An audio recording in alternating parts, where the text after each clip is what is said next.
She looked like a sweet old lady, always smiling, always kind. But behind that innocent grin was a deadly secret. One by one, her husband's children and even her own mother mysteriously died, until the shocking truth was finally exposed. Was it greed? Was it rage? Or something far more sinister? This is the horrifying true story of the Giggling Granny, a serial killer hiding in plain sight. Stay tuned, because what you're about to hear will send chills down your spine.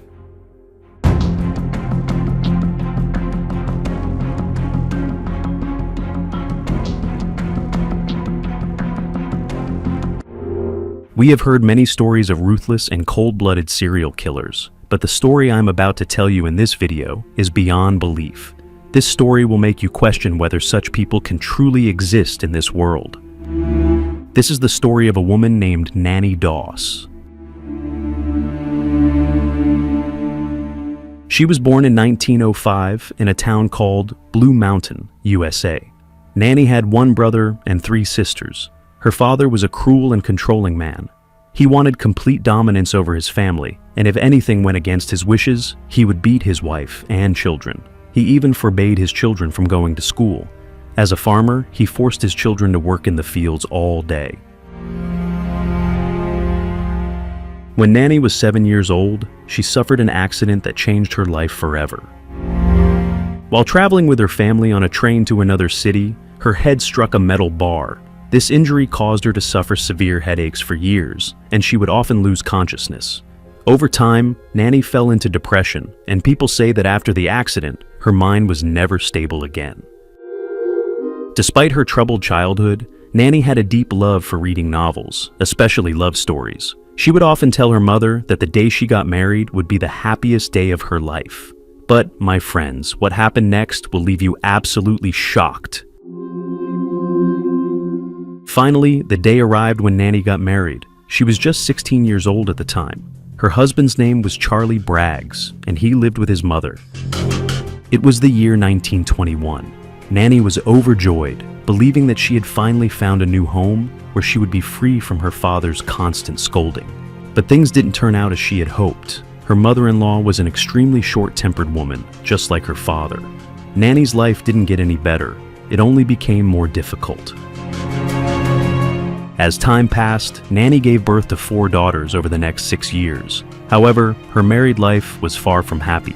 Her husband would disappear for days at a time, leaving Nannie feeling lonely and deeply depressed. And this is where a dark and tragic story began, one that would soon take a horrifying turn. In 1927, tragedy struck when Nannie's 2 daughters suddenly died. The cause was reported as food poisoning. Shortly after, her mother-in-law also passed away. Meanwhile, Nannie's husband, Charlie, had grown distant and was no longer living with her. He later claimed that he was afraid of Nannie, but why? You will soon understand. After their divorce, Nannie moved back to her parents' house with her 2 surviving daughters. However, not long after, her mother also died. Then, in 1929, just 2 years later, Nannie remarried. Her second husband was named Robert Franklin. She remained in this marriage for 16 years before eventually divorcing him as well. During this time, Nannie's eldest daughter, Melvina, got married and had 2 sons. But soon after, tragedy struck again. Melvina's younger son mysteriously died. Melvina had seen something chilling, her mother, Nannie, standing beside the child, holding a stick. At the time, she didn't fully understand what had happened. Then, not long after, Melvina's second son also died, again while in the presence of his grandmother, Nannie. The most disturbing part? Both children had life insurance policies, and the payout went directly to their grandmother, Nannie Doss. Coincidence? Or something far more sinister? The truth will leave you speechless. By this point, Nannie's mother, 2 daughters, and 2 grandsons had all died under mysterious circumstances. Yet, no one suspected anything unusual. In 1945, Nannie planned to marry another man, but after a heated argument, he suddenly died the very next day. Someone had poisoned his drink. Shortly after, Nannie married for the 3rd time. this time to a man named Arlie. Not long after their marriage, Arlie also died. The official cause was reported as heart failure. The house they lived in was in Arlie's sister's name, but just days after his death, the house mysteriously caught fire and burned to the ground. Conveniently, the house was insured, and the payout went directly to Nannie. By now, the pattern was becoming clear, but no one had caught on yet. And then, another strange death occurred. Nannie's third mother-in-law also died in her sleep. Coincidence? Or was Nannie Doss hiding a deadly secret? The truth was about to come out. Many people connected to Nannie had already died under mysterious circumstances. At the time, medical science wasn't advanced enough to detect the cause of these deaths, allowing her crimes to go unnoticed. But the story didn't end there.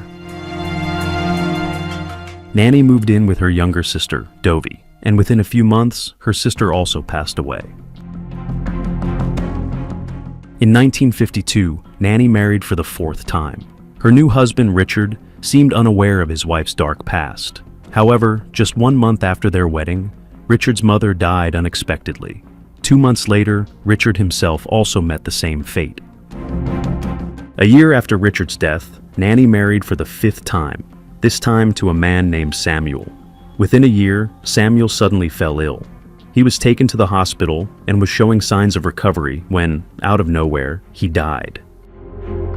The disturbing part? Nannie was in his hospital room at the time of his death. This time, the doctors were suspicious. They conducted an autopsy and discovered traces of poison in his system. The hospital immediately informed the police, and Nannie Doss was finally arrested. When interrogated, she shocked the police with her confession. She admitted to murdering her own mother, 4 husbands, her sister, her grandchildren, and even her mothers-in-law. In total, Nannie had killed 11 members of her own family, all while smiling. Some victims were murdered for insurance money, while others died simply because she was angry. This case was so shocking that it became one of the biggest headlines in America at the time. The strangest part? Nannie didn't look like a killer. She was always smiling, giving off the image of a harmless old lady. This earned her the nickname, the Giggling Granny. She was supposed to receive the death penalty, but because she was in Oklahoma, a state that didn't execute women at the time, she was spared from execution. Instead, she was sentenced to life in prison. In 1965, Nannie Doss died in prison, but even today she remains one of the most infamous female serial killers in history. How old were you when you first got married? 16, And how many times were you married? 5. Why are you in the penitentiary now? Well, the claims I killed my husband. How long would you be in prison? Well, I sentenced for life. Would you ever get out? I hope. What would you do if you got out? I would take my daughter's children and put them all 4 together and try to raise them. What sort of a living would you try to make? What would you do? Well, I don't know anything except in housekeeping and farm work.